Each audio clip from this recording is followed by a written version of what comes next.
Was there a moment, from growing a fan and then, being an adult, was there a specific moment that you're like, I want to become a wrestler? Or was it like a match like, you know what, I'm Um, gonna go for it? so this is the funny thing. So the moment I started watching wrestling when I was 8, like I said before previously, my dad and my uncle actually introduced me and my brother.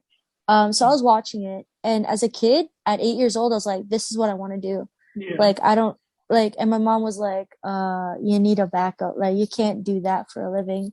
And at the time when I was growing up, the women weren't really promoted as Mhm. wrestlers. They're more sexualized. So my mom's like, yeah, definitely, you're not doing that. Like, you Mhm. can get a career.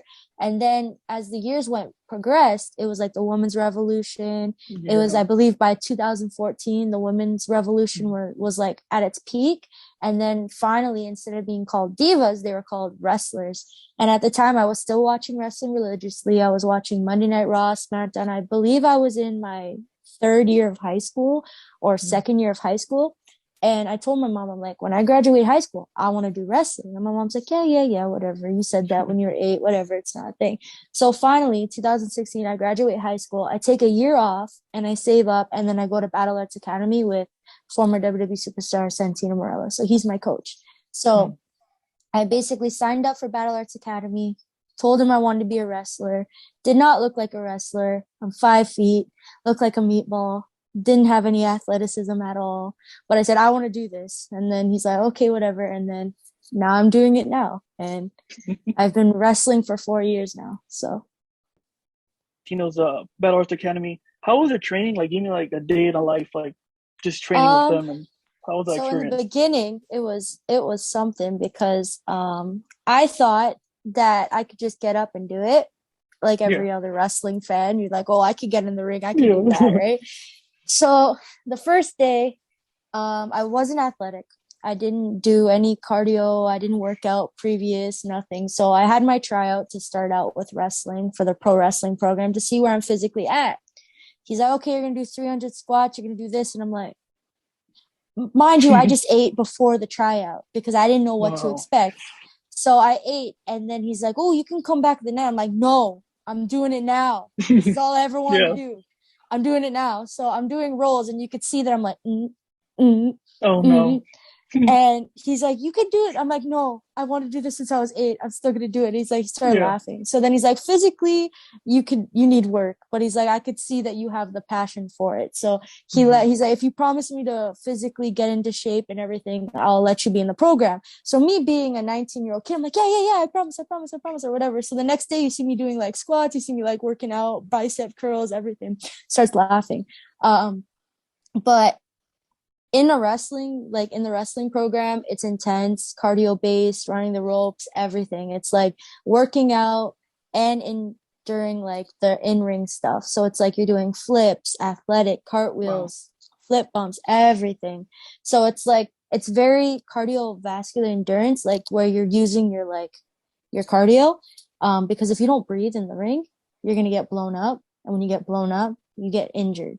So Oh it's yeah. like you have to make sure that your cardio is good, that you work out, that your strength is good, and that you have a mixture of your wrestling ability as well as your character, as well as your physical aspect of it. So it's all like, it's basically a whole life kind of thing.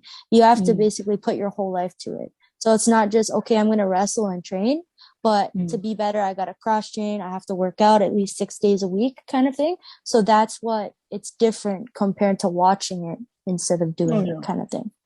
That you like had any advice, like either was from Santino or anyone else that like you still keep today? Like this advice was just Um, I'm still have it there with was a me. couple. So Mm. there was one advice I got from Shad Gaspar, rest in Mm. peace.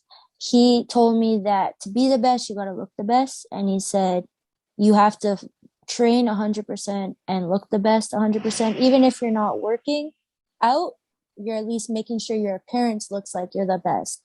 And then there was another one for promos from The Miz. So this is when I first started.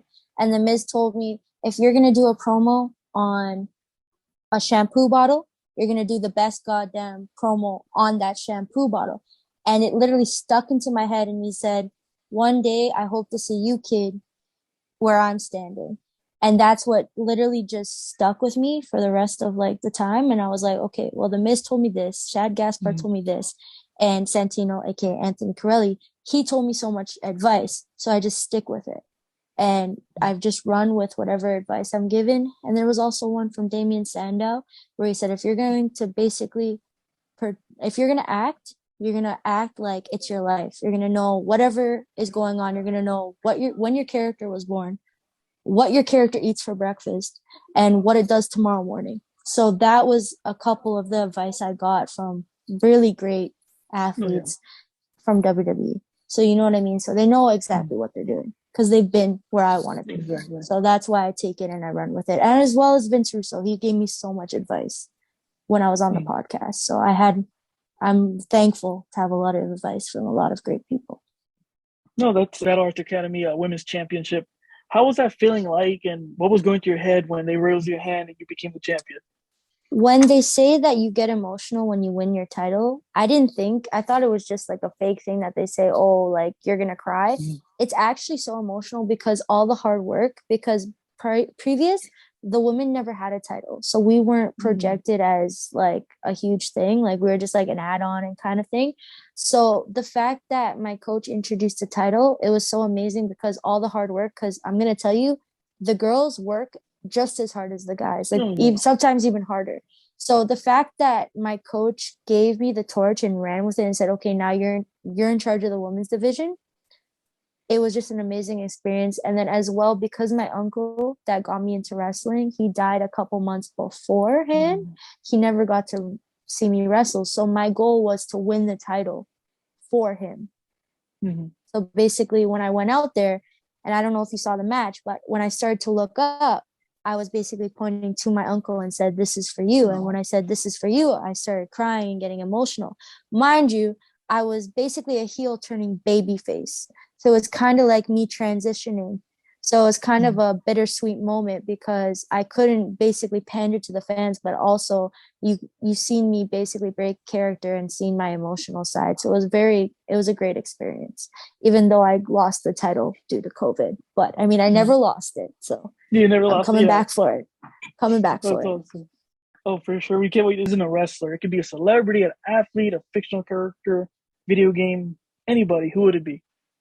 Oh, Kim Kardashian, because I hate Kim Kardashian. I Oh, would just shit. want to put her in the code red or like put her in the Michinoku driver and then just hear her cry and then like, yeah, and then like get Oh her. my One, gosh, two, three. that's awesome. Yeah, I'm visualizing it. I'm like, yeah, it'll happen pretty quickly.